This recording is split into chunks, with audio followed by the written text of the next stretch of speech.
welcome back to another episode of the Who Dat Jedi podcast. As always, I'm Aaron, and with me, as always, Fredo and Dave. How you guys doing? Hey, how you doing? We're doing okay. Yeah, We're doing okay. We're hanging in there. hanging in. So, what'd you say? What episode number are we on right now? Is this officially 70? This is 70. We just passed 69. So, yeah, we said we've been hanging on to that one Nice. for a couple weeks. So, might be a world's record. You never know. So, of course, in the Saints news, we haven't really made any big splash on the free agency signings, have we? Well, we kind of sort of broke, not quite broke, but we're just mostly trying to keep as much of the guys we want to keep. Well, that's So, the like, thing, we that's the brought thing back Brittany and I were Jameis. talking about the other day is, it's one thing where it's like, man, we haven't really made any like big moves, but then most of our guys are coming back. So that's huge. And what did I see? We're playing Tennessee on week 17. We're going to get one more week of football, and Yep. everybody who plays football thinks that's stupid. Yep. Yeah. Yeah. Alvin Kamara's like ready to go move to Montana and start his, outdoor business. Yeah, his Just switch snowboarding careers. escapades. Yeah. Yep. But He's no, gonna be like the Tony Hawk of snowboarding. I kind of totally thought that I actually thought we were going to be making a play for Richard Sherman, but it sounds like he's not going anywhere. So I don't know. So, but of course, then maybe we need Richard Sherman if players keep getting arrested, but we'll just let that one go for a while. To be honest, I like Richard Sherman as a person. I appreciate his talent, his skills, his intelligence. But I also look at him and go like, he's 34. He's had a number of major injuries. That's not really good if you're gonna go up against, Mike Evans and Calvin Ridley. That doesn't speak well to your immediate future against the top wide receivers in the NFL. Yeah, true. Who knows? Maybe there's another Marshawn Lattimore in the draft there waiting for us. Who knows? So You know who's one of the top cornerback prospects? You're gonna get a kick out of this. It's Joe Horn's kid. oh, right on. Yeah, J.C. Horn's actually projected to go like top 15. It's actually weird. They have Joe Horn's kid, Patrick Surtain's kid, and Asante Samuel's kid all in this draft. So somewhere along the way, all the players that you remember watching have kids old enough to be going into the NFL. That's like another sign that we're old. Yeah, no kidding. No kidding. Exactly. Well, all right. But yeah, I like it. I like where they're at. I think they're at as good a spot as they can be given the salary cap. The problem is the defensive line and the second cornerback spot, right? Yeah. And if they figure out a way to fill those two areas, they're going to be competitive. And really, I mean, I think I've been listening to a lot of Saints podcasts, and they've all kind of landed on the same spot, meaning realistically, like the last 4 or 5 years, we all had a Super Bowl or bust mentality. And this year is going to be, look, we don't know. We just got to take it a game at a time and enjoy the ride. Yeah. Anything, but let's not get 7 and 9. How about that? Well, I guess we can't get 7 and 9. Let's not get 8 and 9. Exactly. Well, like I said, I mean, if I still say if we lost Drew Brees and Sean Payton in the same year, that's when I'd be worried. So anyway, all faith in coach, right? That's right. All right, well, cool. Well, let's we're here to talk some Star Wars. Since we've been off for a couple weeks, we've got a whole bunch of crud to talk about, don't we? So Yes. Tonight's episode is just going to be like all the stuff that's been going on that maybe you've missed out on or we haven't talked about, stuff like that. So this is the kind of episode that needs to be in a bar because we just need to be sitting at a table and just yammering about Star Wars. But we're still in our remote locations. By the way, I get my second shot tomorrow.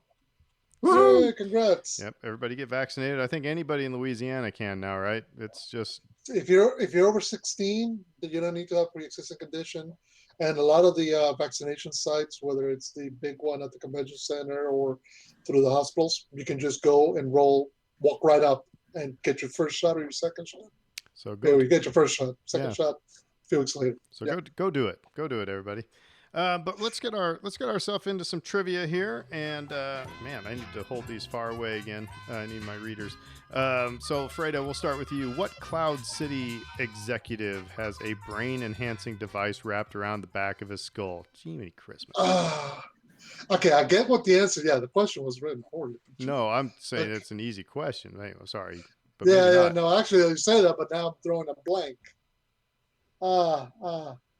Lobot? I was gonna say there's a brain there's a like word association that you can play there because it was a brain enhancing device wrapped around the back of his skull. So like he had a lobotomy. So yes, it is Lobot. Yes, Yeah, yes. it took me a moment. I was like, oh crud, I can't think of who it is, and then I went, wait a minute, is it this? Oh, I've Aaron, that is literally the first time I thought about that. oh really? Associating Lobot with lobotomy. I always associated it with robot. Meh. Well, okay, maybe I could. I don't know if that's It why all they came goes. up with it, No, but that I was my think that. word association. Yeah, So. yeah. No, that's great. Yeah, Fredo, by the way, when you lose something like that, that's like I remember singing with my band and it's like you're coming out of a break into the next verse and you don't remember any words. And Yeah. then just at the last second they just all barf out at once. So yeah. Okay. Well, Dave, to you, who identifies the droid who saved Queen Amidala's ship as R2D2? So, who identifies the droid who saved Queen Amidala's ship as R2D2? Oh, now I'm getting him confused with the other guy. It's because there's two like chief guardsmen that hang out with her. Is it Captain Panaka? It is Captain Panaka, and I don't Ooh. have any word association for his. However, what is it? His nephew that's in episode 2, Captain Typho, which is like Supposedly. a horrible name. But Typho was the other one. I was like, is it Panaka or is it Typho? So. okay, so for me, who's brave enough to nibble on Luke's food bar? That sounds dirty. Who's brave enough to nibble on Luke's food bar? That would be Yoda. By the way, so as I was flying this weekend, I was watching Rise of Skywalker, Okay. and it's still it's so striking how we need to have an episode where we compare Endgame with Rise of Skywalker, or basically there's so many Marvel things that Star Wars stole and some Star Wars things that Marvel stole, I would say. But it is just absolutely striking. The one I almost like just went, oh, come on, like out loud on the plane when it never hit me in the line when, Palpatine says, I am all the Sith. And then Rey says, and I am all the Jedi. And it's like in the same beat pattern as, Tony Stark, and I am Iron Man. It's just, it's not, I don't think it's even shameful, they have no shame. It's just like, yeah, okay, well, the end game had all the people coming out and the portals. Well, just, bring all these ships in and, or, like I said, I still think that, Endgame kind of Thor's hammer flying into, Captain America's hand is that's the lightsaber going into Rey's hand. But no, it's like Rise of Skywalker stole so many Endgame moments.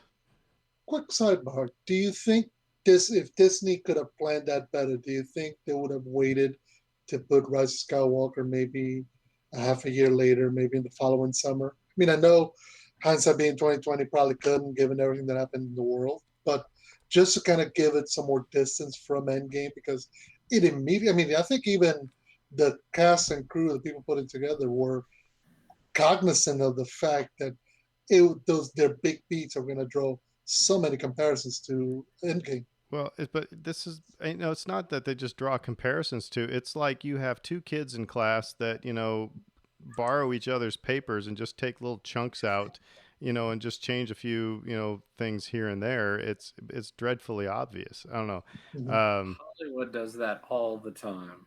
And it's usually competing studios.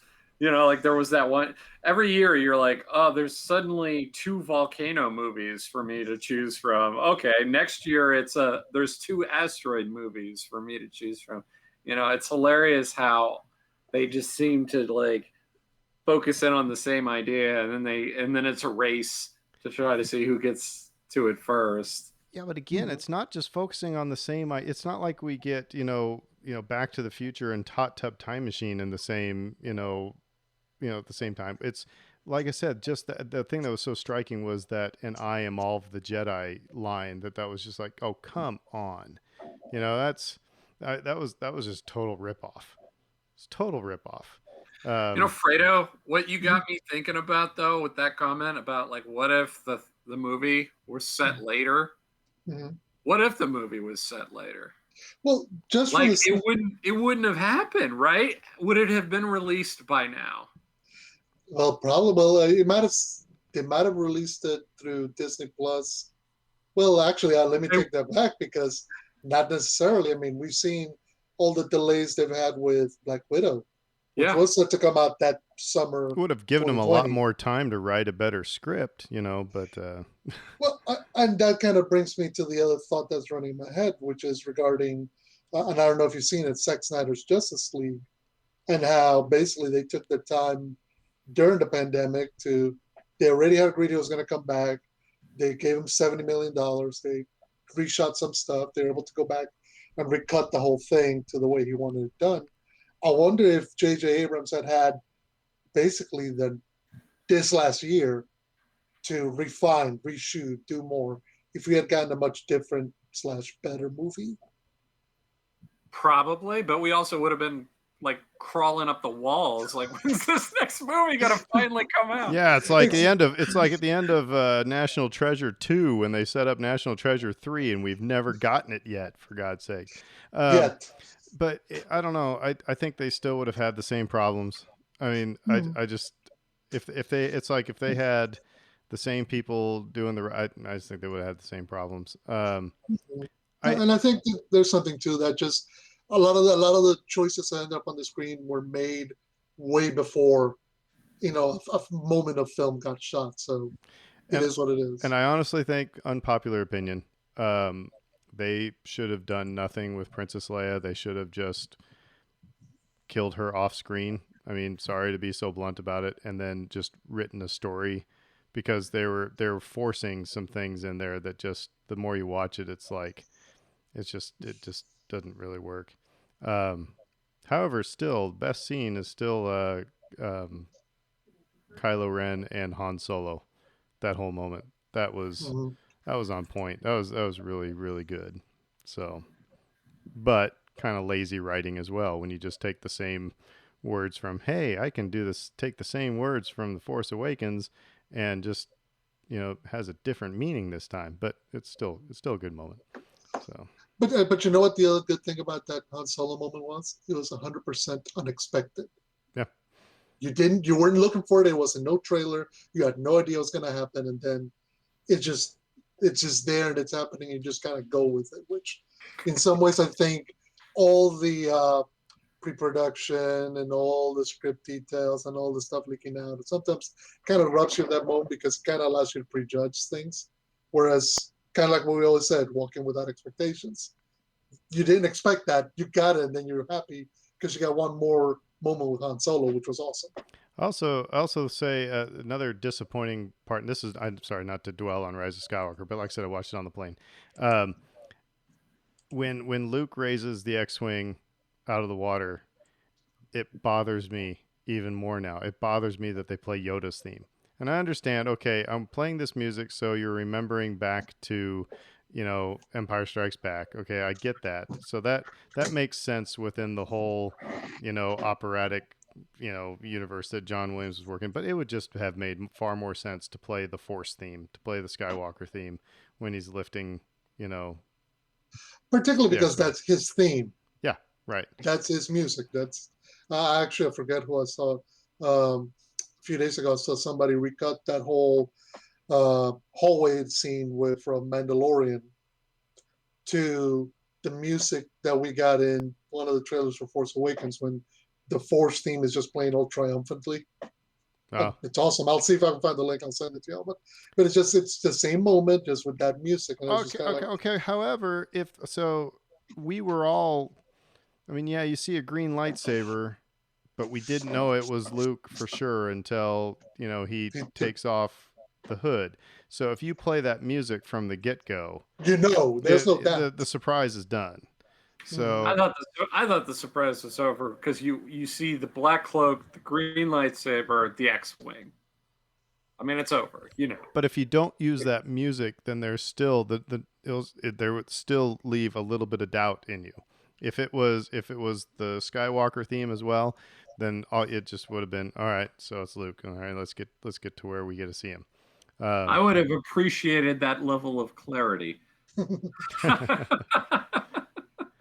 Because we've already discussed my feelings on all that. So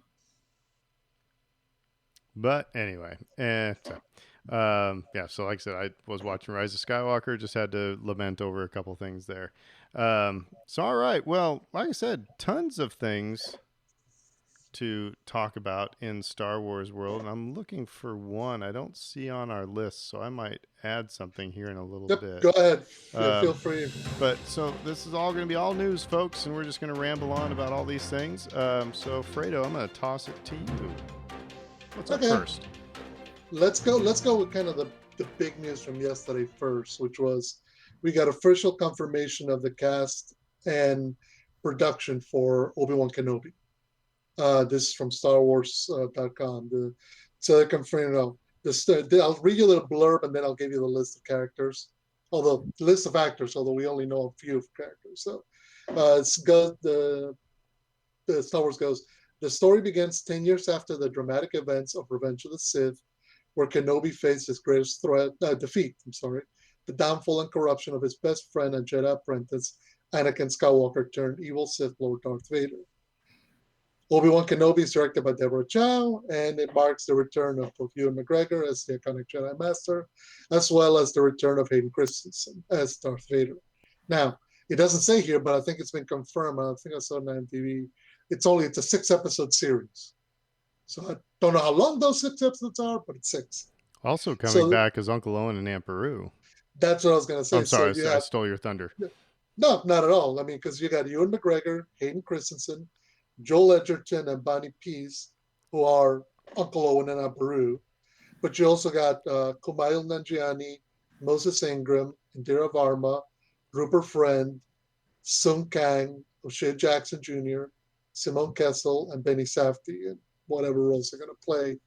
Uh, they're expected to start production in April of this year, which I would It's 2 imagine that would days. mean, well, yeah, but I would imagine that would mean not production, but shooting. I imagine we might see this a year from now, maybe summer next year. Depending on how quickly they film it, how long it takes for them to do the special effects. I imagine because they're only doing 6 episodes, they'll have a bit more budget per episode to spend on effects and whatnot. I'll tell you what, diverse cast, that's for sure. Mm-hmm. Which is awesome. And I was really actually Which kind of excited that they got the same people though to play Uncle Owen and Aunt Beru from episode 2 and episode 3. Not like I don't know if the two of them had really anything huge going on that they did want to say no to Star Wars, but yeah, um, particularly Joel Edgerton, who's only gone on to star in like Academy Award movies and whatnot. I mean, both of them have done really good work, but it kind of uh, shows you. I mean, the power that Star Wars has. We'll talk some casting later on down the road in terms of news, but just the have you ability they have to just say, "Hey, you want to come back?" And they're like, "Yes, totally." have you guys seen the YouTube series? How it should have ended. Um, Yes. and it's like they did something with episode 1 and I think mainly episode 2 and episode 3, which included Owen into the story more, where he was a a Republic, soldier that Hmm. worked with Obi-Wan, and it um, built up their relationship, and then it goes south um, in episode 3, and so it's kind of making more sense as to why Owen is like so down in the mouth about Ben Kenobi in episode 4, and I hope that is explained somehow in this series, because by all accounts, at the end of episode 3, it's like, here's this kid. Hey, thanks, cool. We'll watch after him. I mean, it seems like nobody's at each other's throat, but by episode 4, it's like, no, you're not having anything to do with that. So that's going to be kind of an interesting, I don't know. Maybe Owen knows that Anakin is Darth Vader, and Darth Vader causes something to happen. I don't know, but um, Well, no, it's interesting because from the way that Uncle Owen and Aunt Beru discuss things after Luke leaves the table in episode 4, you're meant to imply that Owen knows much more. Actually, that both of them know much more than they're letting on regarding Luke's parentage and all that implies. It never goes anywhere because that's really the last time we saw them. Last time we see them is when they're making breakfast, and that's it. Next thing you know, they're dead. But that's kind of been left kind of as a dangling uh, storyline that we never got into. So I imagine we're gonna get some of that now. Yeah, that sounds fun. I'm all for it. And Edgerton's a great get. Like Mm-hmm. he, like you said, like Oscar guy, like big name. At this point, he doesn't have to do Star Wars. He had to want to do Star Wars, and so that encourages me that the script might be good enough to encourage his participation.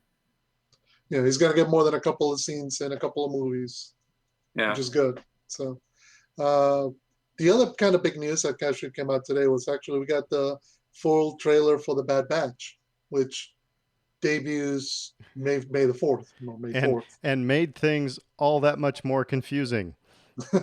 Yes, You know, yes. you thought So you thought. I mean, like, it's just, after watching it, I'm like, okay, I really don't know what this is going to be about, and who's the little kid. is that a clone? That looked like a little Boba clone or Jango clone. I But don't little, know. I don't know. yeah, we had different little. He had like blonde hair, but the facial expressions looked a lot like all the other uh, young trooper or young clones that we saw So during Clone Wars. I'm thrown by this trailer because, again, because we see, first of all, we see the clones taking on, we see the Bad Batch taking on battle droids. Mm-hmm. Aren't we kind of led to believe that all the droid armies are shut down, you know, post episode 3? But we see them taking. So again, I don't know if we're going to get some, go back in time a bit. It seems like Grand Moff Tarkin is hugely involved in this, since It he looks was. like I he's the mean, big villain in this, or did I get that wrong? it kind of seemed that way. Like, he's the. I don't know. But I don't. But then again, I don't know if the clones are working for him and things go bad. I don't know. But he seems like he's got a big role in this. Um, but yeah, but the little kid knows who like I said, they pick up some little kid, he knows all about the Bad Batch, you know. So I don't know. It, like I said, it just left me all sorts of confused. Dave, what did you watch it? What'd you think? yeah. Similar reaction. I thought the first trailer was it got me hyped and excited. I didn't really think like, oh, we need more Clone Wars. Not that I hated Clone Wars, but I didn't know that we needed any more of that story. And then I saw the first trailer and I was like, oh, okay, this looks great. So this one was a little more confusing, as you said. Like I'm having a hard time understanding exactly where they're going with it here.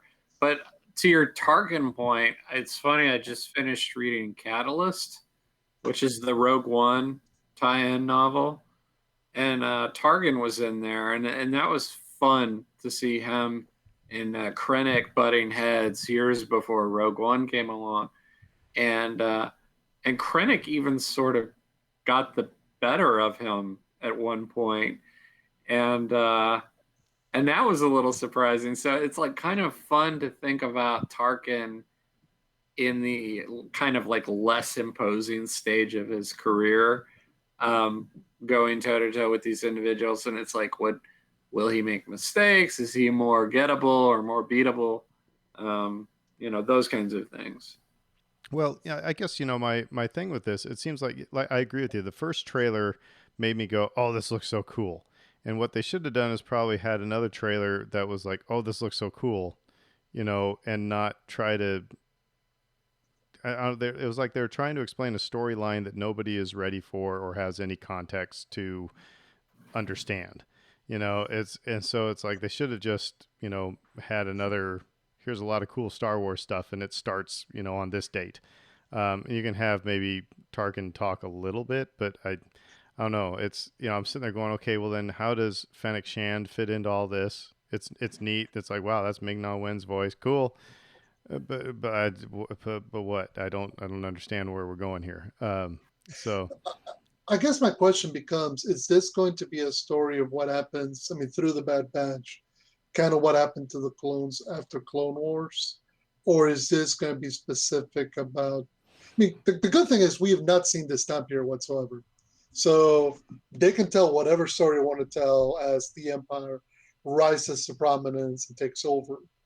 Um, how that played out. It'd be interesting to see if at some point we get to meet some of those underground or underworld characters that we ran into via Clone Wars, whether it's somebody like Cad Bane or somebody like Dryden Voss. See how they manage to survive through the fall of the Republic.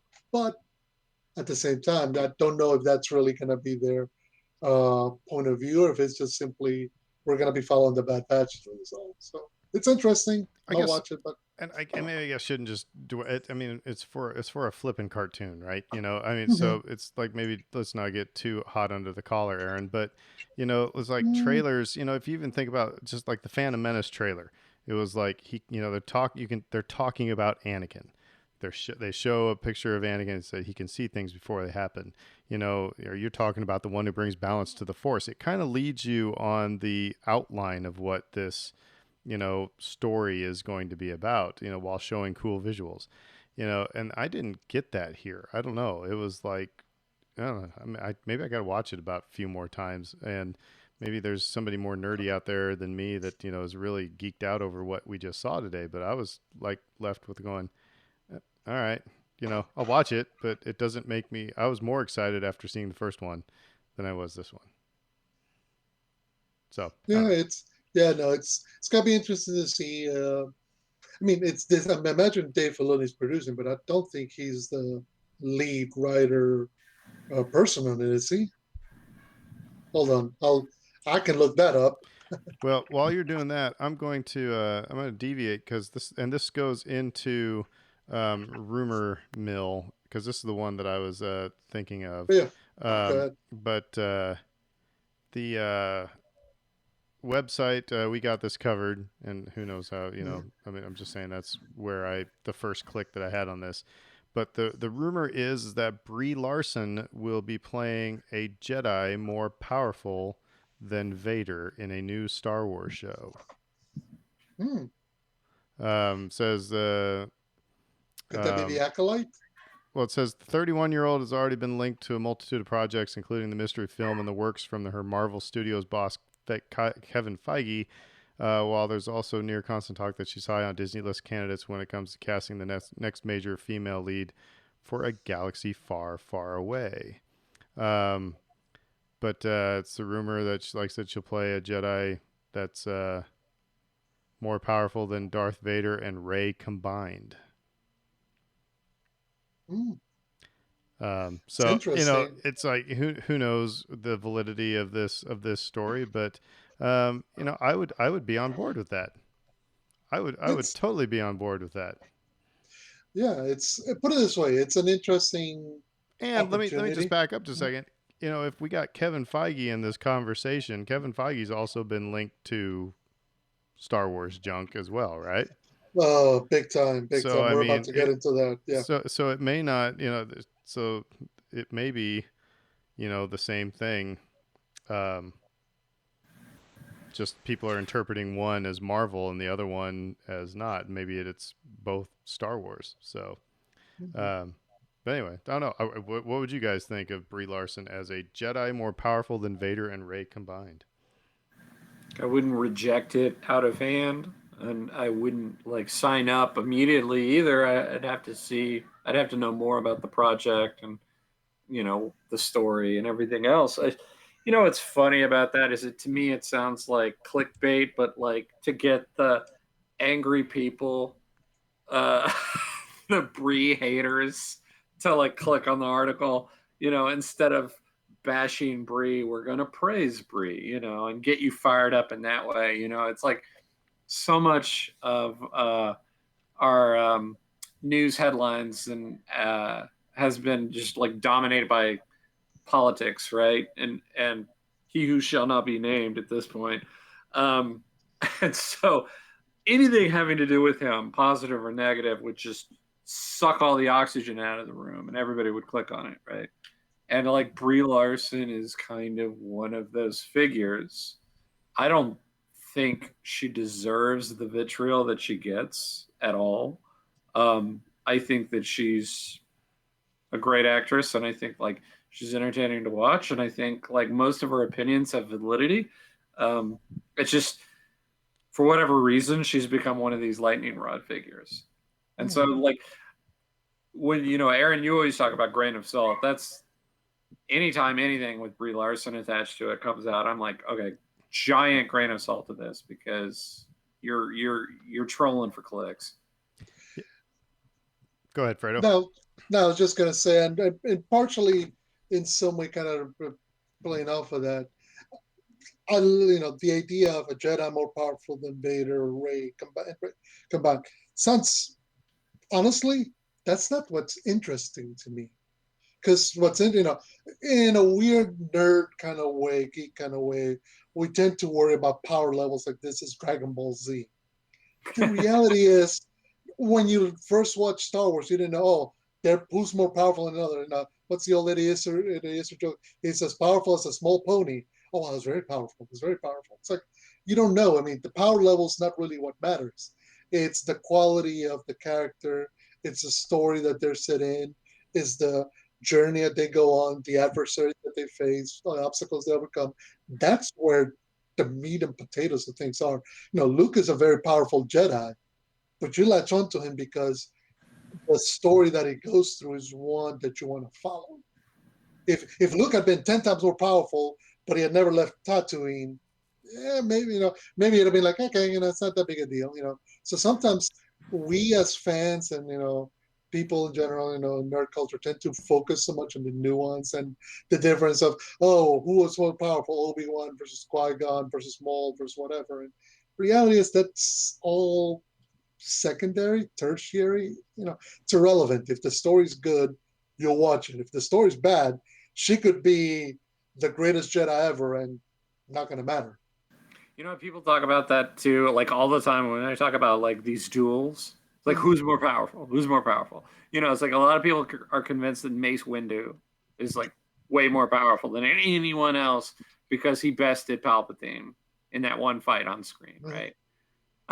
And then there are the arguments like, well, Palpatine let him win, and then you just go down and down and down the list. Right. Like would Obi-Wan have defeated Anakin if Anakin's emotions hadn't been in the state that they had been? Would he have defeated him if they were not on a volcanic planet? Like there are all these sorts of um, factors that go above and beyond just who's more powerful, right? Right. And so I think like that's just such a um, kind of like I'm trying to figure out like the word I'm looking for with that reductive argument. It's like we don't need to take it down to such a basic, simple level. The funny thing is, it becomes very similar to sports debates about best quarterback of all time, or Right. greatest pitcher of all time, or greatest team, or whatever. And yet, like, when some people, it's like, oh, the only thing that matters is championships, or it's like, is the stats or whatever. And it's like, yeah, I mean, those arguments can be fun if you're with the right person to engage them into. But a lot of times it can just be like, because it's not about changing minds. It's about getting people to agree or hear that your side is the right one. And at some point you're like, it doesn't matter. It doesn't matter. Drew Brees was the greatest Saints quarterback I've seen in my lifetime. Probably will be the same greatest Saints quarterback I've seen in my lifetime. I'm glad for what happened. The Super Bowls and the wins and the whatever. Everything that we got.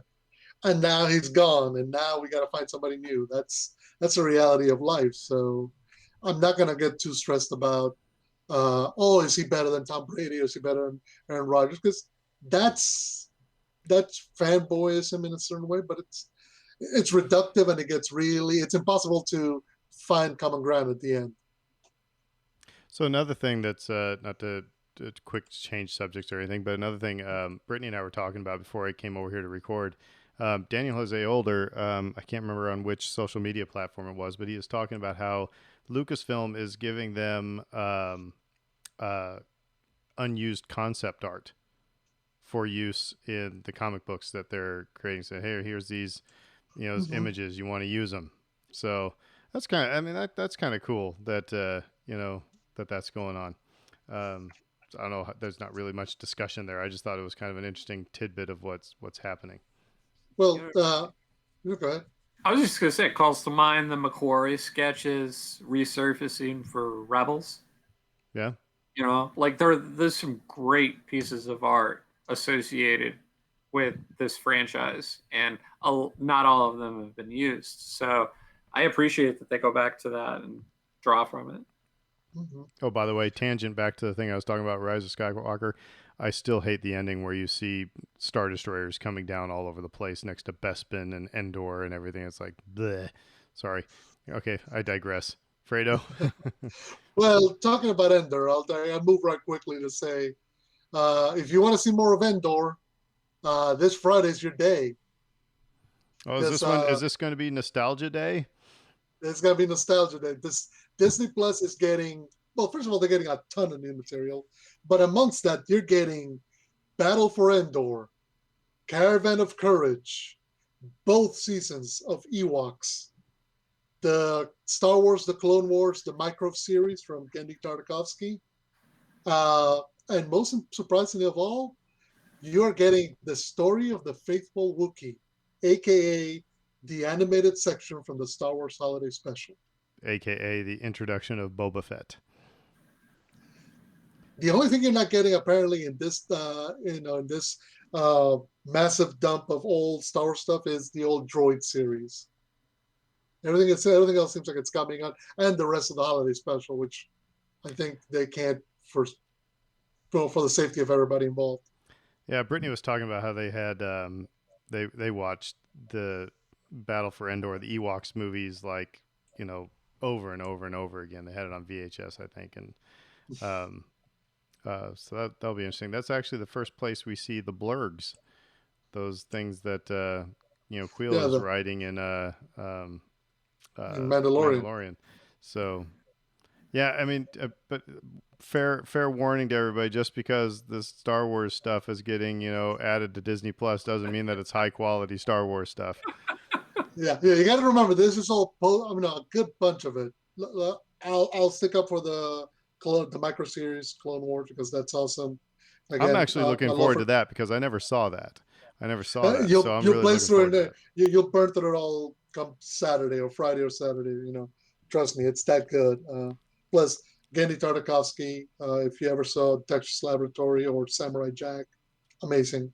But yeah, the majority of the stuff is made post Return of the Jedi on a TV budget, and it's amazing what they do with it. But let's also be kind; it's very much kids based. And the Ewoks cartoons, that was Saturday morning cartoons. Just remember we had Saturday morning cartoons for Pac-Man and Rambo. We had an '80s cartoon for Rambo. Well, and you had Scooby Doo running around with Batman. So it's like I said, the nostalgia will be, the member berries will be going nuts. You've seen that South Park episode with the member Hmm. berries. Remember Ewoks? Remember Endor? I mean, so yeah, I'm just saying. But if you've never seen this stuff before, don't expect to be like, yay, new Star Wars stuff. You'll probably look at it and go, what the heck? Hmm.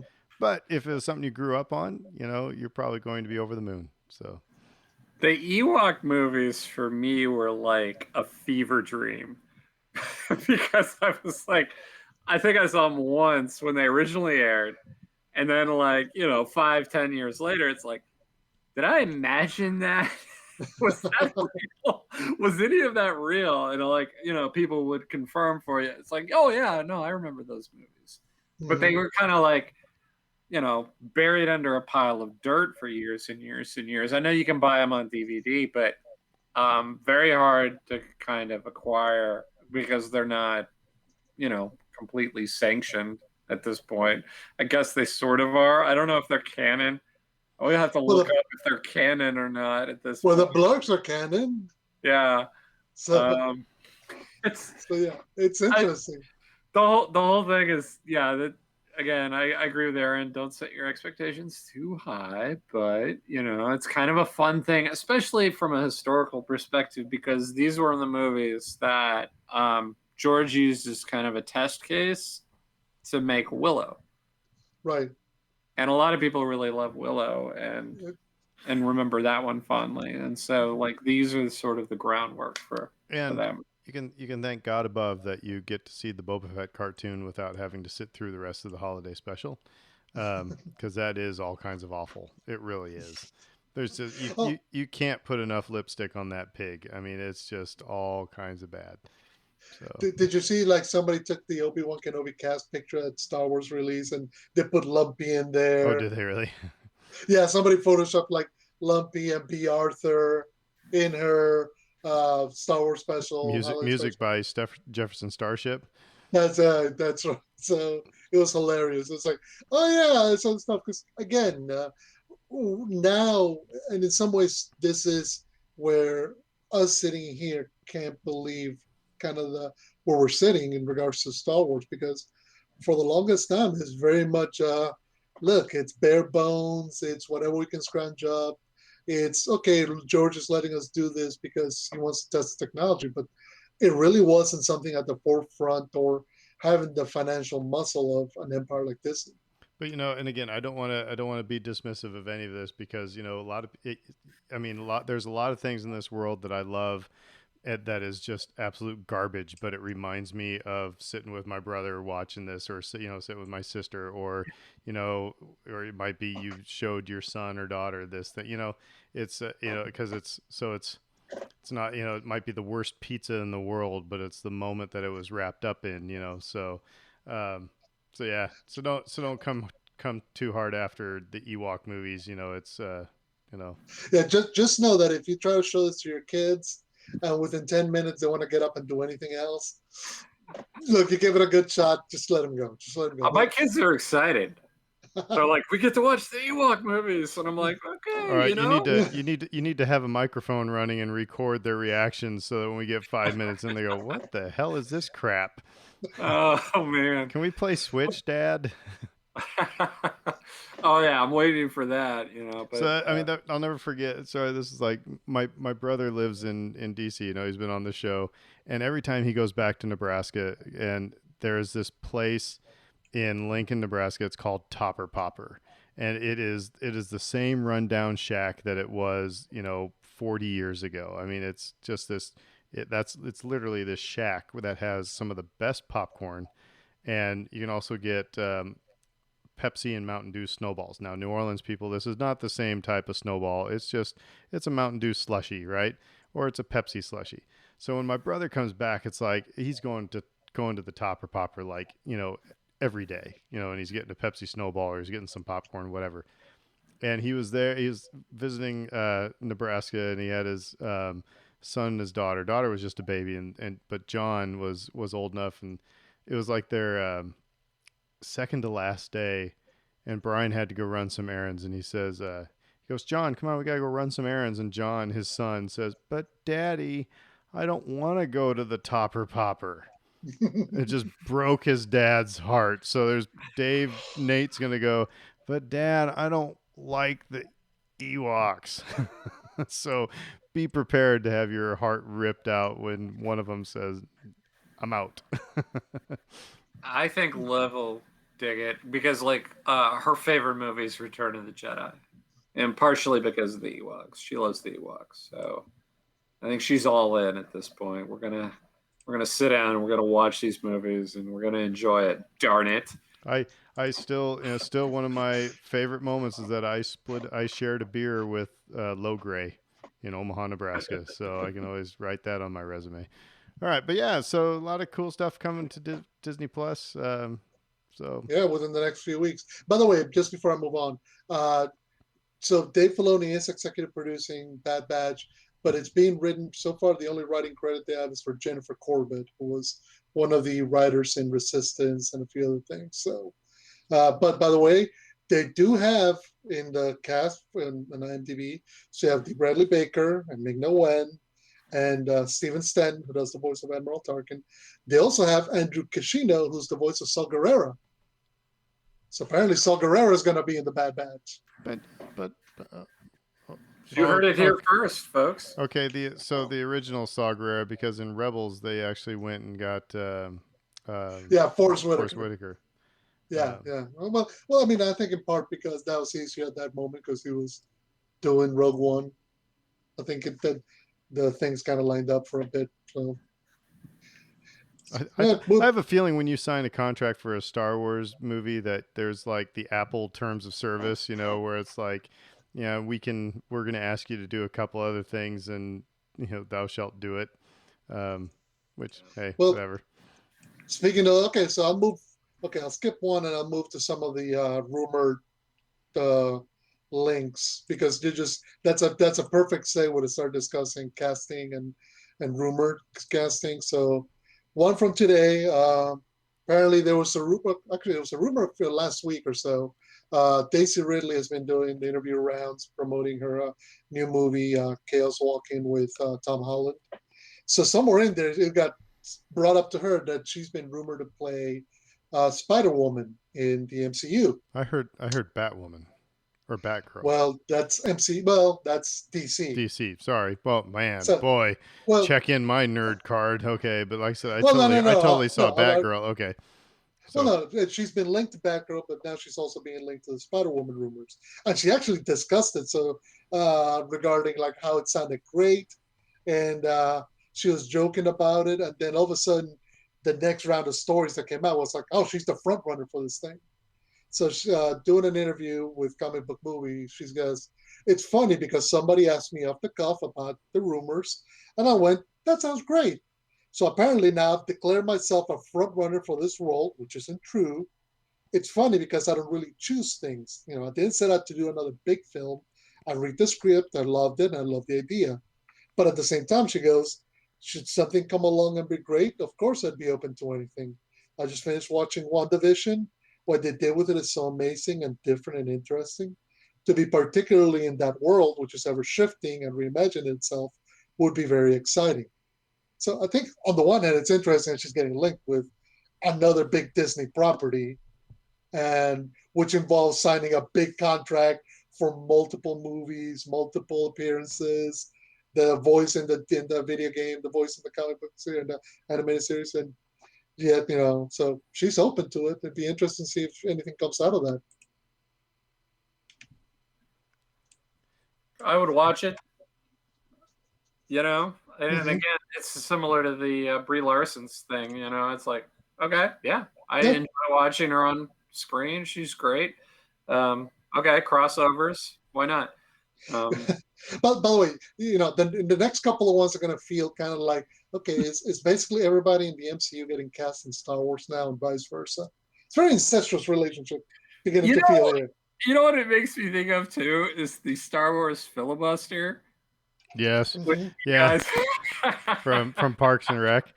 Yeah, Yes. You know, with well, Thanos and Star Wars crossing over one another. well, also it also seems like yeah, literally playing with your toys, where it'd be like and here comes Luke and Han, and in comes Iron Man, and then Captain Marvel swoops in, and oh no, here's Bigfoot, and Godzilla's coming into it's just literally playing with all your toys. Um, but yeah, it seems like okay. So, Sorry. so Doesn't that make sense though, if you think about it? Because we've talked about how the filmmakers now are from our generation, and they're the ones who get to play with their toys now But on camera. you know what movie the movie that kind of I guess satisfied that desire a little bit was Ready Player One. mhm. You know, Oh where yeah, yeah, that was if I, that I kind of yeah, okay, here we can have the nonsense of, all these things being in the same universe. But yeah, anyway, that movie was better than I expected. I agree. Yeah. I agree. Yeah, I actually funny. Sorry, we've got on a huge tangent here, but I've heard from one person that the book was garbage and the movie was great, and I've heard from another person that the book was great and the movie was garbage. So it's like it all depends on.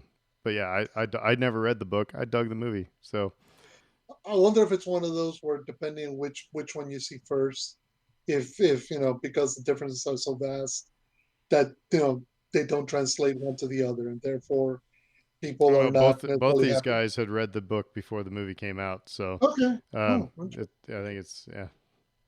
But Uh, well, speaking about further incestuous relationship between Marvel and Star Wars, somebody, the Sebastian Stan was doing Good Morning ugh. America, is being interviewed about Falcon and Winter Soldier, which I'm sure you're watching, Aaron. Yeah, I know yeah, you've yeah. listened. Oh, love it.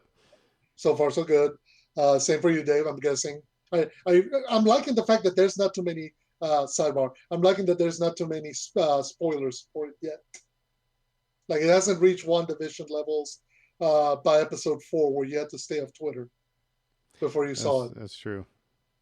But anyway, they asked him about the rumor about him playing Luke Skywalker, and he goes, his quote was, "If Mark Hamill calls me personally to tell me that he feels inclined to share this role with me, then I'll believe it." Saying basically, I've not been approached by it. Nobody's mentioned anything to me. I'm not gonna believe it. To which, to me, kind of the point to me more goes the line of, could we see more Luke Skywalker at this point? Well, the only thing that you would have would be the Luke Skywalker Grogu story. But Mhm. I'm wondering, why do people have I'm going to pause myself because I about said something that Dave would have to McClunky out. Why are people so fired up about Sebastian Stan being Luke Skywalker? And I think it goes back to that somebody just played around with some Photoshop and showed how he could look, and it's just like, come on. I mean, and I like Sebastian Stan. He's great as Bucky, but it's like, yeah, I don't know. Mhm. I used to just like I don't know, like 10 years ago, 15 years ago, with fan casting stuff, you could just kind of like roll your eyes at it and laugh at it and move on, right? And then And and then Rosario Dawson comes along and becomes Ahsoka. Yeah, well, Mhm. kind of, right? Um, and and again, that was a chicken and the egg situation because I think a lot of those rumors about her or the groundswell of support for her in that role came about right around the time they were hiring her for that role. When you look Right. back at the timeline, and it's like, okay, did her people leak that? Did Disney leak that? Just to try to get a sense of whether people would embrace it or not.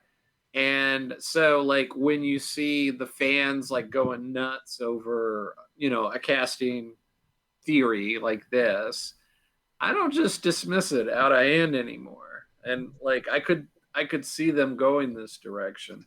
Do you think, Dave, that it'd be something where they want to know that if they go along with it, that there be an appreciation, a market, so to speak, that the audience wouldn't recall in horror, that they'd be open to it before they say, okay, we know the fans are behind it. We know that whatever we put out, if it's a Luke Skywalker and Grogu movie, or if it's a Jedi Academy series, or if it's the eventual Ben Solo burns everything to ash kind of moment, uh, that they're gonna know that they're gonna get people interested in it, and happy to see it, as opposed to why the heck are you giving me this when I never asked this for By the the action? way, I'm sorry, real quick, because Mhm. you old man's gonna forget by the time you get to the end of your sentence.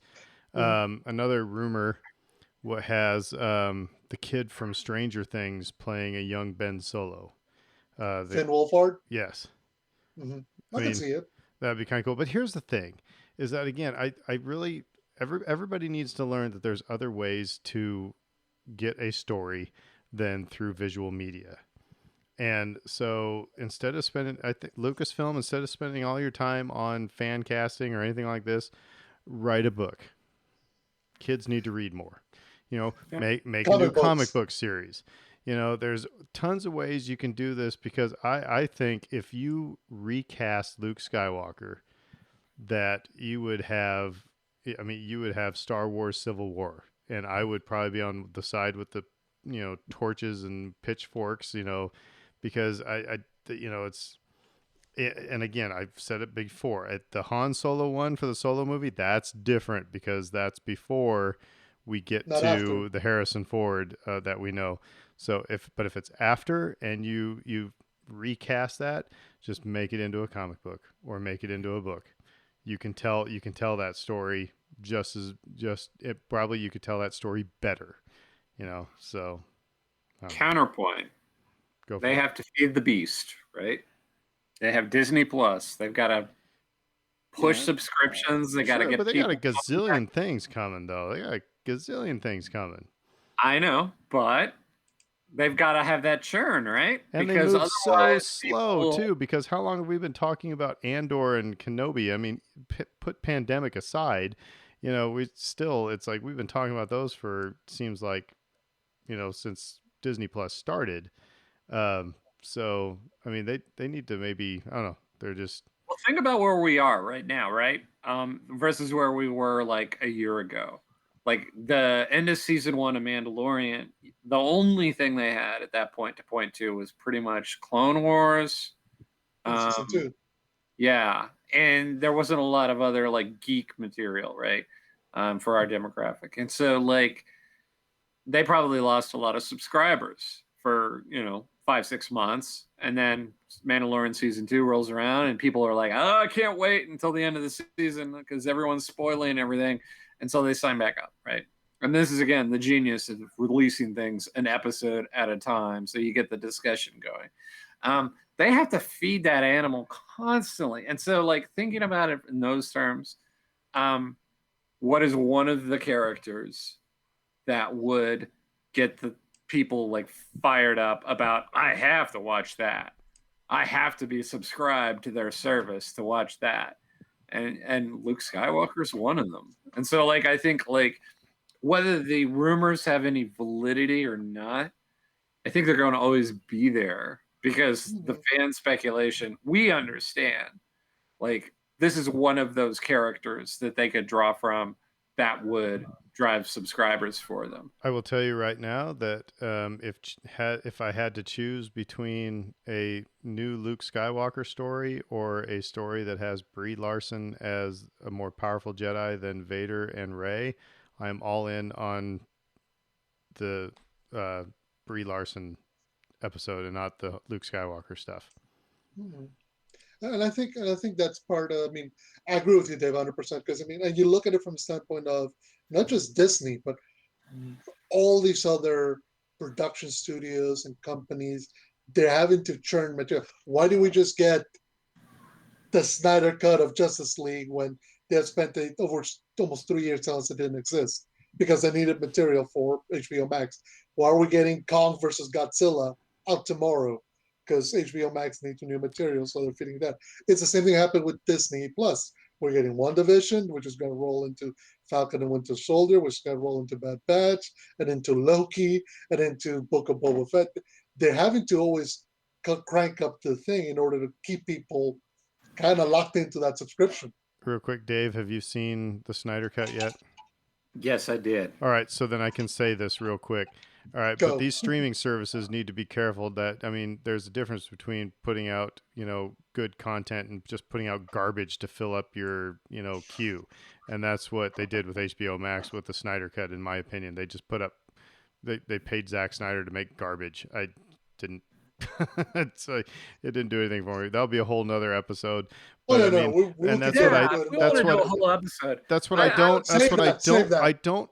I don't want Star Wars to become that thing where it's just like, Mhm. okay, and that's, we're just going to, all right, here's a story my kids were making with their action figures, and we're just going to make that into a movie. And here we'll do this series and here let's just recast this and just doing like everything just kind of flailing in the wind instead of.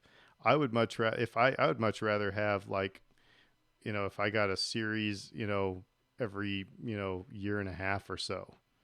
And I Mhm. don't need a gazillion things of Star Wars to get my Star Wars fix. So, um, Like kind of like we we're saying. I mean, shoot, we have the comic books. There's the High Republic book line. There's all the other books that come out.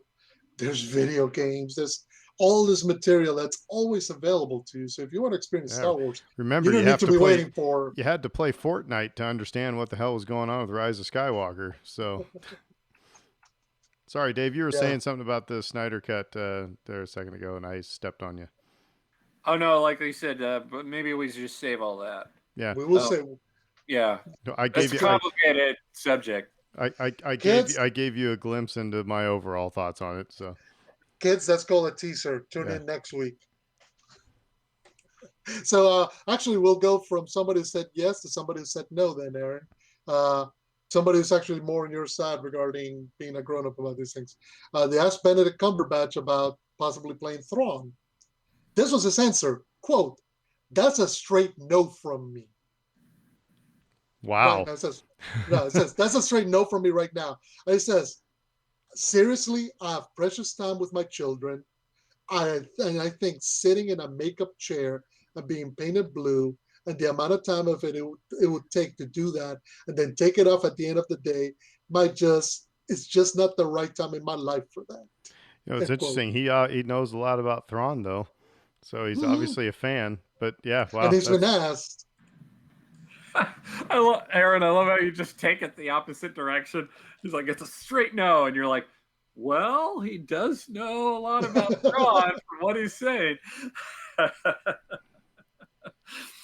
but But it's yeah, but I mean, realistically, you don't think about it. I mean, the commitment that you have to make when you get cast in one of these roles, big roles, it's, particularly if you're doing a lot of prosthetics or if you're doing, I mean, I can't imagine they do yeah, but whole blue makeup, but still.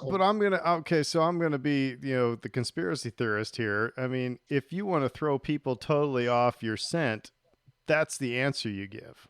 That if you're if Disney wants you to maintain this secret, you just say that sounds awful. I want to spend time with my kids, and Disney would be taking time away from my kids if I had to sit in a makeup chair. And that's going to make everybody go, all right, he's not playing Thrawn.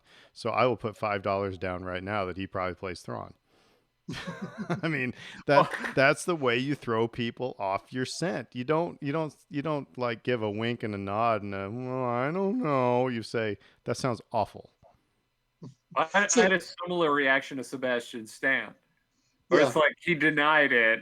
Oh, like I would need an invite from Mark Hamill or whatever. See, right. Like, that's a it's like, wink. That's a wink and a nod. That's an I want to, but nobody's asking me. You know what I Right. mean? I That's don't know. I the That to me sounds like, So, oh, I so, got the invite, but I can't reveal that yet. so just right quick, I'll actually juxtapose that with another rumor. You remember a few weeks back, a few months back, Aladdin star Mena Massoud had been rumored to be playing Ezra Bridger. He put up a tweet of himself without a shirt on because, hey, look, if you look good, show it for the gram. His quote, the caption though was, "Hey, just so you know, when I escape, I won't hurt any of you," which is quote unquote a line from Ezra. Now, you got on one hand Benedict Cumberbatch going, absolutely not. And then the other, when did Ezra say that? Just that's the episode, I'm trying to remember, it's season 2, episode 9, Stealth Strike. That's when one of the episodes when he's dressed up as an Imperial. Oh, okay. So I know when he tells the Imperials, when I escape, I won't hurt any of you, that kind of thing. So it's hilarious that on one hand you have one actor who clearly wants the part, putting himself out there as a potential, and we're like, nah, no way. And then meanwhile you have Benedict Cumberbatch going like, nope, absolutely not. It's gonna suck. It's gonna take too much time. I got my kids, and we're thinking, that's what you say if you want the role. It is. I'm trying to think, but there's an example of this, wasn't there? Where I'm gonna have to. I'll come back to it later. But there's an example of this where it was like totally no for the job, and then they didn't get it, and then there they are in the. Well, I think part of it is almost. The most famous example I can think of to help you out, Aaron, was you remember when Sean Young showed up to the Tonight Show dressed as Catwoman? Maybe Catwoman, yeah. Look, but vamping it up kind of like the Eartha Kitt 1960s Batwoman because she wanted the role. But it went to Michelle Pfeiffer because Tim Burton didn't want to do the 1960s campy Catwoman. He wanted to do something different, and so that's what we got.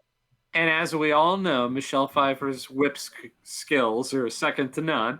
If you've all seen that video of her cracking that whip and knocking those mannequins' heads off in one take, she was incredible in that role. But, yep. You got me thinking though, like Benedict Cumberbatch. It's like, okay, so like, okay, you're casting a type, whatever. But now I'm thinking about it. I'm thinking about him as Thrawn. That's a good thought. I just couldn't say that. Oh no, I mean when you think about his Sherlock Holmes, yes, very much the clinical, analytical, unemotional, master detective kind of role. The way he played it, you can almost see elements of that in Thrawn, who is very clinical, very analytical. He's not, governed by passion. He's trying to be dispassionate, and the only difference between somebody like Sherlock Holmes and Thrawn is that Thrawn reaches the point where he goes, well, the easiest solution is just to bomb him out of existence, so I'm just going to bomb him out of existence. He would crush that role. Yep. Well, okay, so I think the thing that's stuck in my head is let's remember that, Jon Favreau said, no, the Mandalorian has nothing to do with Boba Fett. Could that be misdirection? So... Well, I'm saying that if you want people to get off your case, you just give them a flat out, nope. And then all of a sudden, then Boba Fett shows up, and you're like, but you said, it's like, yeah, I lied to you.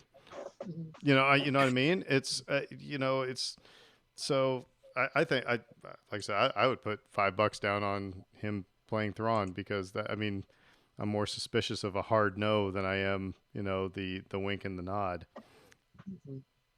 But anyway. Yeah, but it's interesting because again, in all these casting rumors and whatnot, there's clearly an appetite for it. There's an interest for it, but just also there's kind of like Dave was saying, just the feeding of the machine. It's not just we're gonna announce the cast and we go. I mean, shoot, a few weeks back on episode 69, we mentioned something regarding the Interior of Armor rumors and some of the characters that they were looking to cast, and now here we are, and they're announcing and promoting. So, you gotta give something to Disney about how good they are at promoting without actually making it look like it's promotion.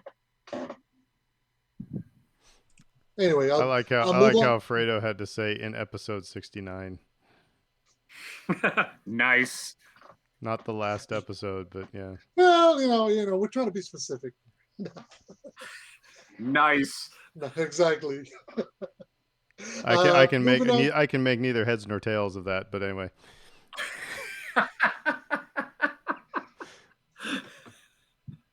Okay, moving right along. Before we drive this sucker deeper into the ditch. Don't laugh. There was a story a few weeks back. Actually, the National Film and Sci-Fi Museum put out an alert asking people to help them preserve Bossk. Why are we saving Bossk? Well, apparently they're looking for somebody to help them restore. They own most of the original parts of the bounty hunt boss bounty costume from Empire. So they own the head, mask, the arms, feet, as well as the gun, all screen used. What they don't own is the jumpsuit and the life vest. So they're looking to see if they could have somebody could replicate the material I, outfit. I got a You guy in know, like Omaha who did that already. My friend Colin, he's got a boss get up. so they're looking to preserve the outfit worn by Alan Harris in Empire Strikes Back. And so so they put out basically a Facebook alert, just basically asking people to please private message them if they can help, and showing the the actor Alan Harris wearing the costume and behind the scenes shots and kind of what they're preserving. That's kind of the difficulty. Is there's a lot of this stuff was made in 1978, 1979. I don't think they meant for it to last 40 some odd years. Yeah, and I mean a lot of that stuff also just like I said, costume wise, just gets reused over and over again. So, um, did you guys know that they found the model for the second Death Star in a junkyard in Missouri? Yep. It's Yeah. like uh, people who Again, work. they weren't thinking at the moment. They just thought, okay, we're done. What do we do with this? It's too heavy. It's almost kind of like before the show, Dave's beautiful wife was telling us a story of their neighbor moving a couch out and their truck couldn't fit it, so they just left it. So Yeah. sometimes it's like, okay, what are we gonna do? This set of the Well, second Death Star. forever Heck with it. forever if you went to Tunisia, you would find, parts of the crate dragon, the tether ring for a bantha. I mean, you could find all sorts of Star Wars stuff they just left Mm-hmm. behind because, but it wasn't a thing, Nobody it's like all of our action figures from 1978 or whatever, nobody thought about keeping those in the package because it was stuff to be played with, you know what I mean? So, um yeah. All of it made with lead. Yeah, right. All of it designed to look shiny and kill you. But I think in that conservation and preservation of a lot of this stuff, it's taken on a bigger importance in the last 20 some odd years, just because it really wasn't the case. I mean, I think the biggest case that I can think of is the BBC taping over old used tapes, reels, because they didn't have the storage facility, and basically deleting series or seasons of Doctor Who that now are lost forever because they just grab okay, we need we need a tape to record. Hey, grab the old one, pop it in there, and just record over. And because again, their mindset was nobody's ever going to want to see this ever again. Not Yeah. this is going to have importance. So um, we'll move on right quick to something that's going to break Aaron's heart, unfortunately. Lucasfilm this comes from Sports Business Journal. Lucasfilm has put on hold on all Star Wars licensing for minor league baseball theme nights. So opening day for minor league baseball is May the 4th, which normally would have been Star Wars night. But according to the Sports Business Journal, Lucasfilm has told both Major League Baseball and Minor League Baseball that its licensing program for baseball theme nights is currently on hold, quote unquote. Is this because According, of COVID, or is this because they're being? not sure. I mean, well, I guess part of the question is if maybe they don't expect fans at all stadiums. Like I know that Major League Baseball is going to let some fans in, but not fill up stadiums. I wonder if the minor league baseball stadiums are even going to be filled up at all. Actually, and Lucasfilm is actually, before they used to, they kind of, they didn't really get involved with the 501st all that much, and Mm-hmm. now it's become, since the Disney acquisition, they've become a lot more involved and kind of saying, for example, it's like we're always supposed to act like a stormtrooper. You know what I mean? If you're dressed as a stormtrooper, it's like you can't be a stormtrooper. Like you've seen that video of Vader and the stormtroopers dancing. It's like not supposed to do that, because stormtroopers don't dance, that type of thing. You're supposed to, so, and it's not like they can do anything about it, but it's like they Frowned are upon. they are more involved, and if you do an official Lucasfilm event, you actually do have to be a certain body type to if you're going to be a stormtrooper, so I would probably be a little short for a stormtrooper, so this thing, like I said, I just don't know. I could see it being like COVID related, where it's like we don't want to be, Promoting. responsible for. Hey, we'll have Star Wars night, and a gazillion people go to a baseball park, and then everybody gets sick, and then we sue Lucasfilm because it was Star Wars night. Right. Um, but I also just wonder if it's like, are they just trying to squash some of these things? I don't know. Yeah. Yeah, because I mean, remember, think back to the baby cakes whenever they had Star Wars nights. I mean, it was primarily you guys in the 501st. They would have a few Some of the Rebel give Legion.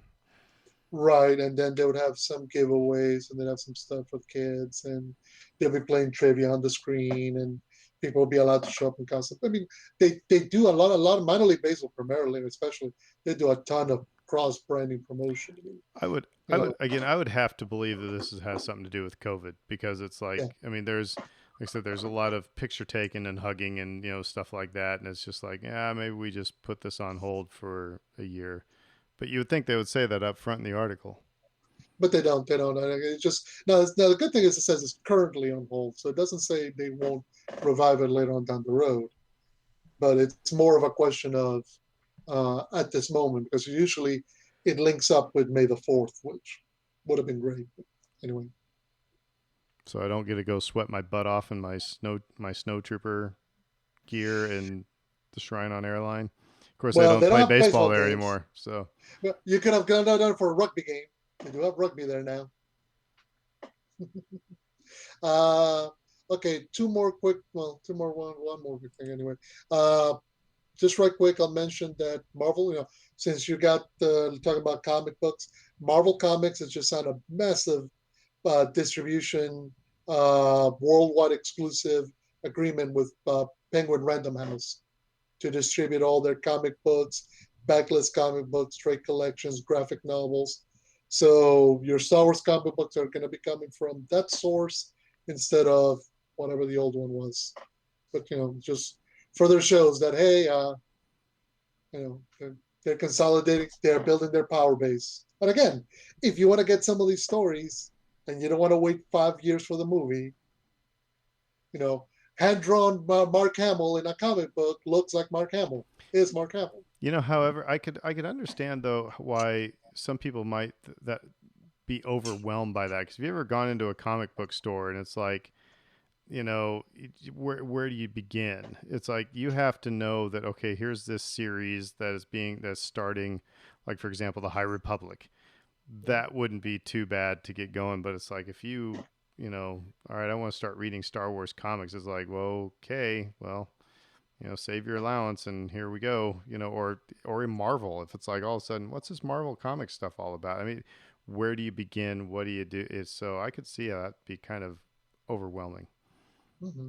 Yeah, it could be. Now, the good thing is, particularly with Star Wars comic books, I mean, they have a few series going, and they're pretty good about if they're going to finish off and they'll start up a new run of something else. Even something like Darth Vader, like they've had various series of Darth Vader comic books. So, and then you can go back and collect them in like trade paperbacks or get the digital app and you download it and it's all there. So there's ways to make it happen. So you're not as lost there as say if you are trying to catch up on the last 60 years of Spider-Man, so to speak. Yeah. To sort Mhm. of dovetail off your point, Aaron, though, I took my daughter to a bookstore on Sunday, and she quickly and easily found three books that immediately appealed to her from series that she was familiar with. And then we popped into a comic book store right after that. And there was just nothing there for her. And again, I'm sure there was probably some kid appropriate stuff in that store, but it wasn't. You look on the wall, it's violence, violence, violence, violence, sex, violence, violence, sex, and that's about it, And I'm sure they're tailoring to their demographic, but like you said, it's a little bit. I don't know. I guess I wish it was easier for the consumer to sort of sift through those things because I could go on Amazon right now and do a search for Captain Marvel Mhm. and find something age appropriate, Captain Marvel, and order it for my kid, and it'll show up in 2 days. And Mhm. that's a problem for the brick and mortars. Yeah. I mean, you're asking that this is where a lot of traditional comic book stores used to rely primarily on their. I mean, they still rely on their staff being knowledgeable and cognizant of everything that comes up. But you know, bless them because it's you get that much material on a weekly basis. But it's not like you're getting the one Superman, the one Batman comic book every week. It's you're getting four of those and all the Marvel stuff and all the other independents. And here comes Star Wars and here comes this other thing. And asking them to be cognizant of everything is almost impossible. And even if you have a whole team of people, they're not going to catch everything. So, and unfortunately, a lot of the need to kind of be able to guide, it's paramount because the choices are endless and it can be quite daunting to kind of pick something that's age appropriate, that you're going to feel good about them reading. Yeah, yeah. Though I did see Dr. Aphra there, and I think that's worth noting. Like, that's a character who's sort of made hay in the comic book arena. And Mm-hmm. I think we're going to see more of her in other mediums. So, I wouldn't be surprised. yeah. So, Woof. let me, yeah, speaking of Wolf, I'll go with the light one before I go to the last heavy one. Mark Hamill got himself a new family member. You got Molly May Hamill. I don't know if you saw the Instagram post that they posted a couple of weeks ago. Got a cute little puppy. And since the Huda Jedi believe in puppies, that's why it's in news. The world There you needs go. more puppies. Yeah. That's right. That's right. That was a So very good saying. Were you like holding that for hearing Lucy bark in the background, and you're well, like, no, I heard her and I went. She's giving me the lead in. She's segueing me in. Follow the wisdom of dogs. Follow the wisdom of Lucy. So, last bit of news, and this one might get us into some interesting discussion. So, this is from almost a month ago, the start of the month. There was a Disney investor call during which Disney CEO Bob Chapek affirmed Kathleen Kennedy's position as the head of Lucasfilm.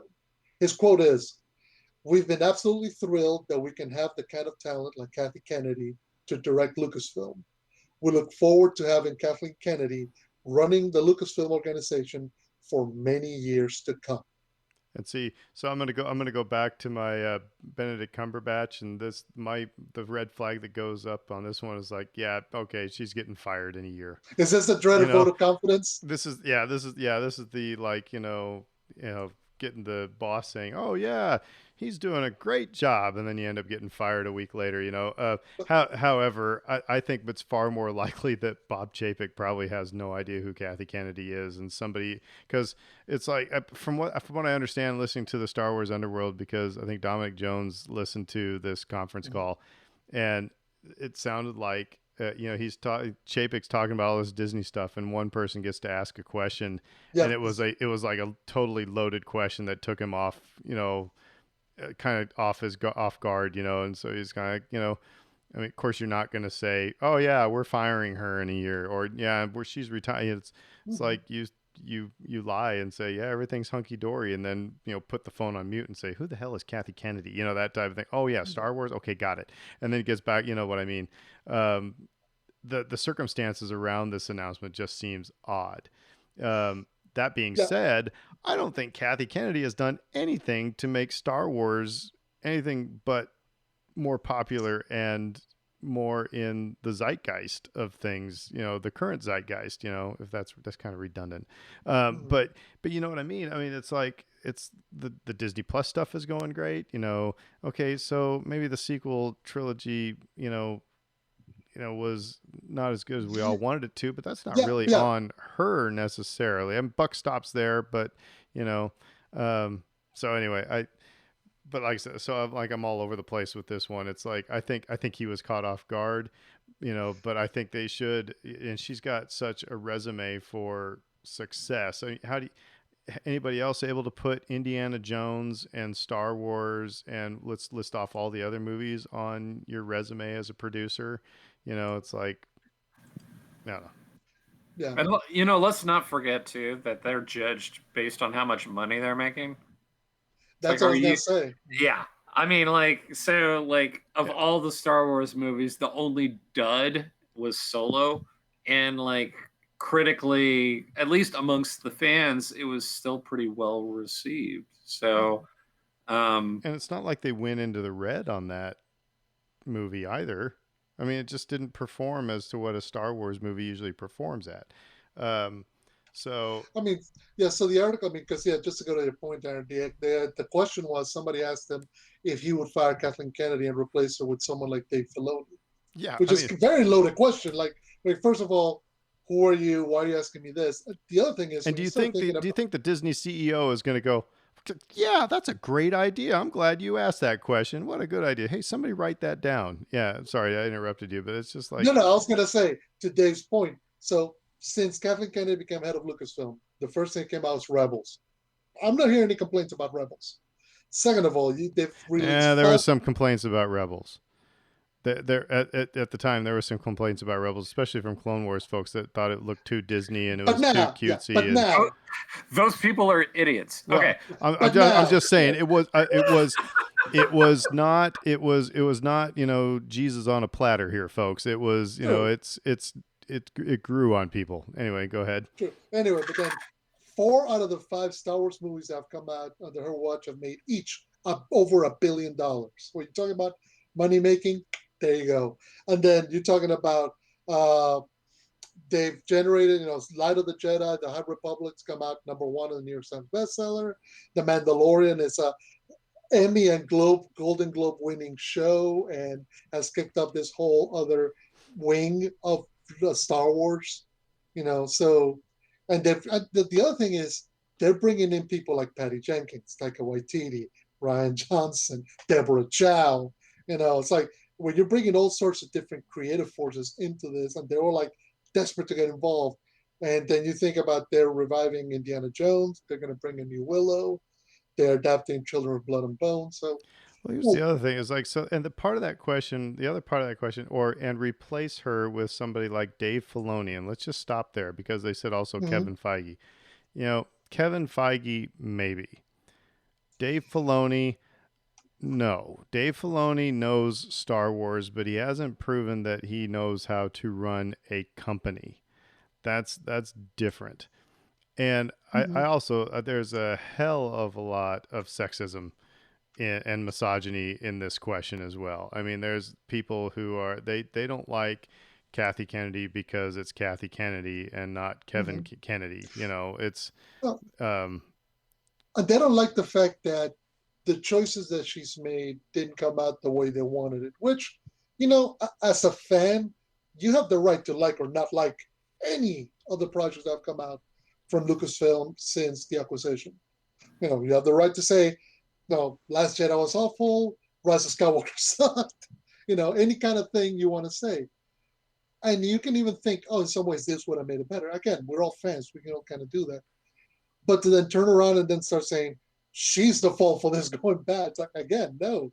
This isn't one person stirring the pot. The Mandalorian doesn't just happen because John Favreau and Dave Filoni or John Favreau and Dave Filoni. There's teams behind it of creators, of artists, of actors, of directors who all now make this stuff happen. now that being said, just a little devil's advocate here. The Rogue One production was not smooth. No, The Solo the wasn't smooth. Solo production was not smooth. The Rise of Skywalker production was not smooth. So, I mean, and again, it is at the end of the day, the buck stops at her desk. Mm-hmm. So there are some things that I think, I think Lucasfilm needs to look at and see why are these things happening? Why are we hiring directors and firing directors? Why are we hiring writers and firing writers? it's not because they're not talented. It's either you're not communicating the vision, or you're not setting the parameters correctly, or there's something going on from a leadership point of view that she probably Mhm. needs to review, needs to, we talk about the story group, not that she needs to be, her hand in everything, but it's like maybe you got the people underneath you who aren't doing the job the way you expect them to. You know what I mean? So there Mhm. are. I mean, it hasn't been a smooth machine, but of course we can't also compare it to the George Lucas era, because it was George Lucas's story and George Lucas's vision and George Lucas, driving everything. You know, so And in some ways, you go back and you look at all those behind the scenes videos and extras on the DVDs and the Blu-rays for the prequels.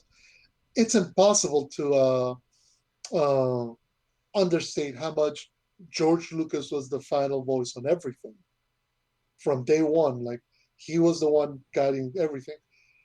You know, the way that Lucasfilm is going right now, not one person. I don't think even, I think the only thing Kathleen Kennedy can do is, yeah, there's creative differences here. Okay, we'll swap out directors, but it's not the same because there's so many more voices involved in this process now. I mean, everybody gives kudos to Kevin Feige, but again, Kevin Feige is a smart guy because he goes, "Oh, I want to make a Black Panther movie. I'm going to go hire that young director Ryan Coogler to write and direct my Black Panther movie. I want to revamp Thor because remember Thor 1 and 2.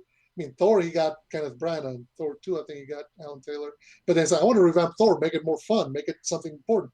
I'm going to go get that funny Kiwi director, Taika Waititi.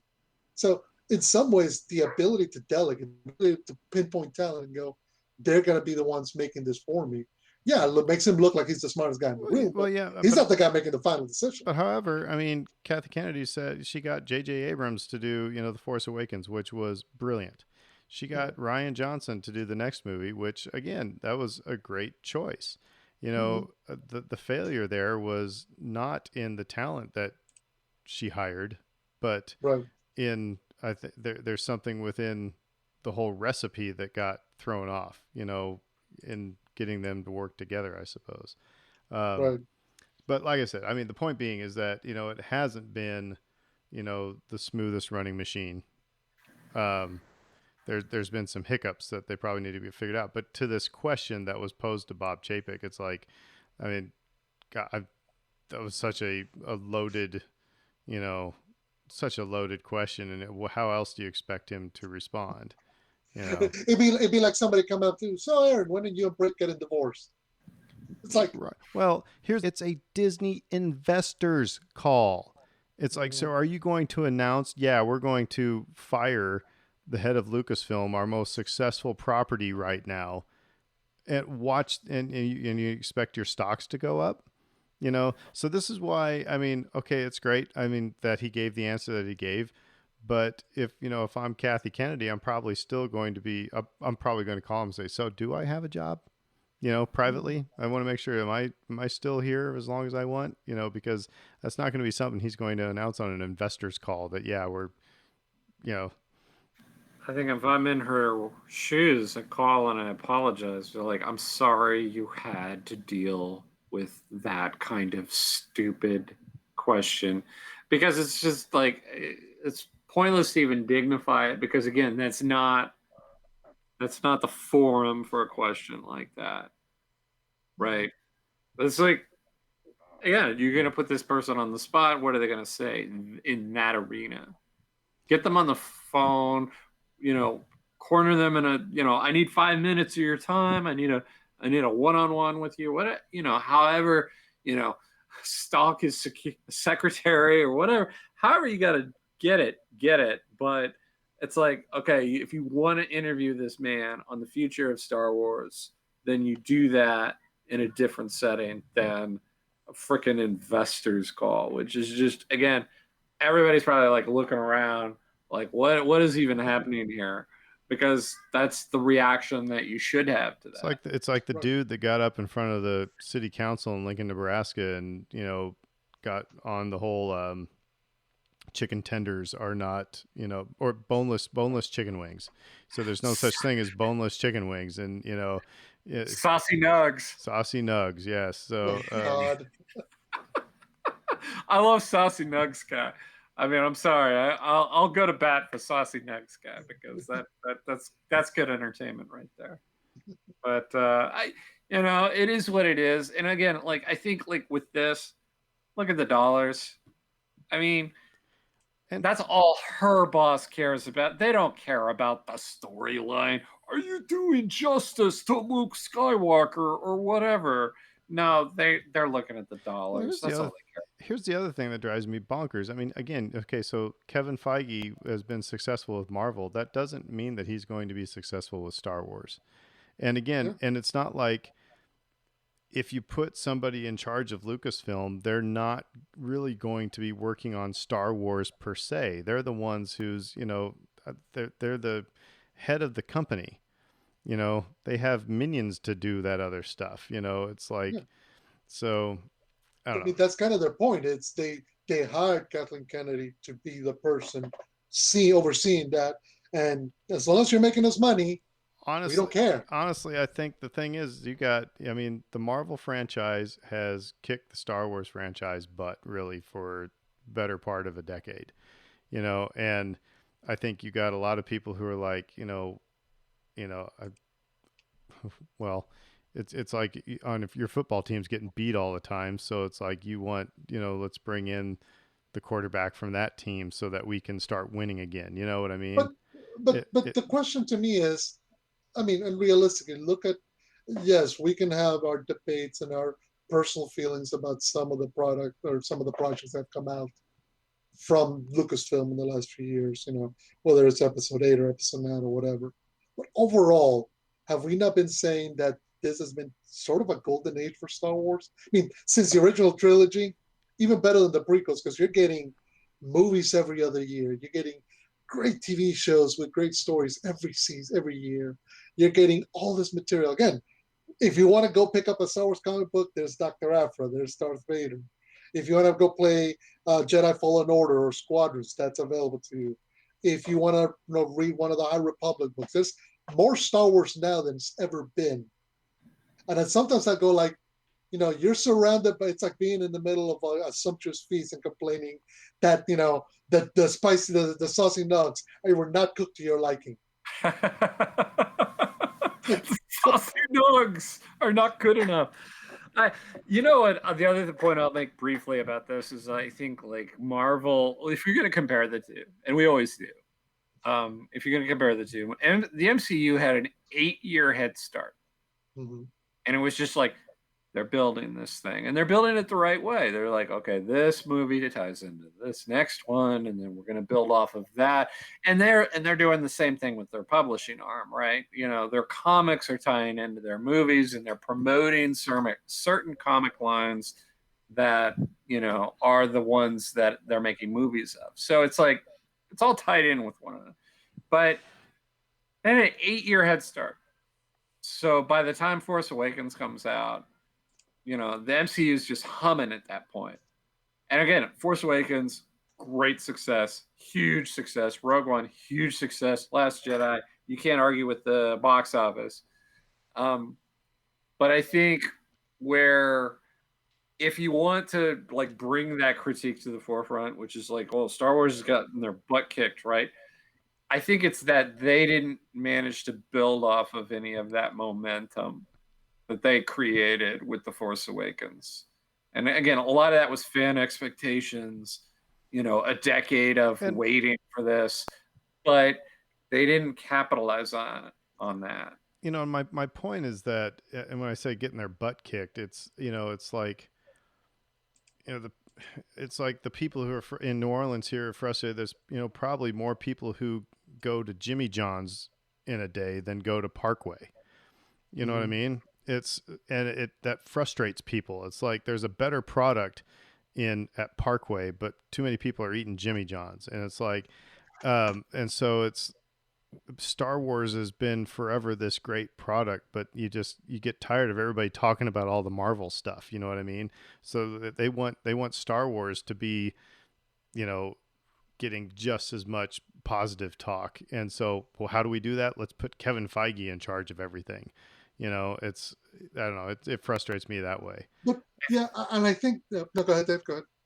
Well, I'll say one, if like to my point, I guess I'm not sure if I made it good, well enough. It's like 2015 Force Awakens, right?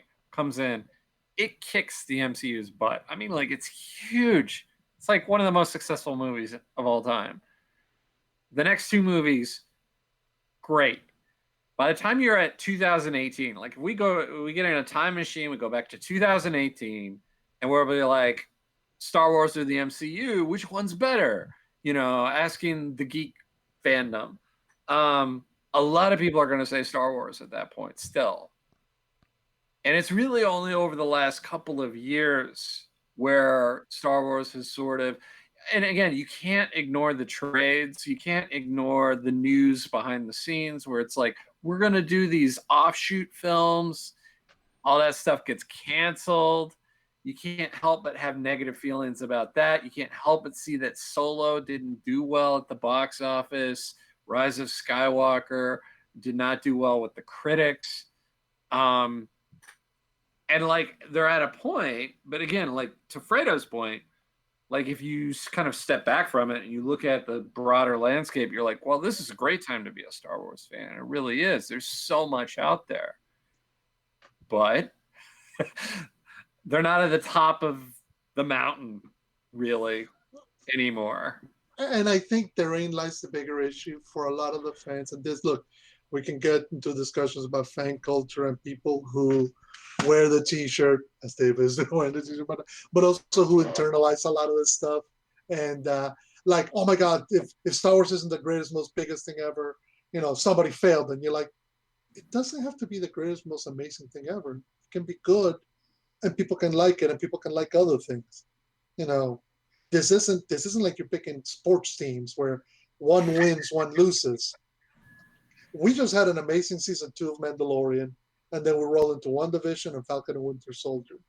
And I'm happy for all those different. They're completely different. They have nothing to do with one another. Well, the WandaVision and Falcon are tethered to the MCU, but it's not like I'm like, oh, if WandaVision's great, then that means Mandalorian must not have been as good. No. It was awesome. I enjoyed it. There has to be an ability to kind of detach and go, the success or failure of the media franchise that I support does not mean that it's better or worse or it's failing. The fact of the matter is you're getting great stuff. You're getting stuff being made by fans. That's how many know, whether it's J.J. Abrams or Rian Johnson or Dave Filoni or John Favreau, these are all people who are fans of this stuff, and they want to give you the best possible Star Wars movie, TV show, whatever. But it's almost the fault lies not in them, but in us. The fault is not in our stars, but in ourselves, dear Brutus. I don't think there's a better way to end except for we'll give Fredo the final word on that one. So, when in doubt, quote Shakespeare. There you go. Well, cool. Well, so that was a lot of news, a lot of rumors, stuff like that. Just kind of barfing out a lot of Star Wars stuff. Thanks for hanging with us. You can always find us on about any place that you get your podcasts, as you well know, because you found us. But if somebody's looking for us, send them wherever. But we're on Facebook and Twitter as well. So please, bother us with your. It's not a bother at all, actually. We like the diversion. So if you want to talk Star Wars online, let us know. But until then, we will say who dat? Who dat? And I think we decided maybe next week we'll talk about the Snyder Cut. I think. Or in a future episode we'll talk about that. I think that'll be kind of fun. It won't be a 4-hour podcast, though, we promise. So everybody have a wonderful week and go get your vaccine. See ya. McClunky.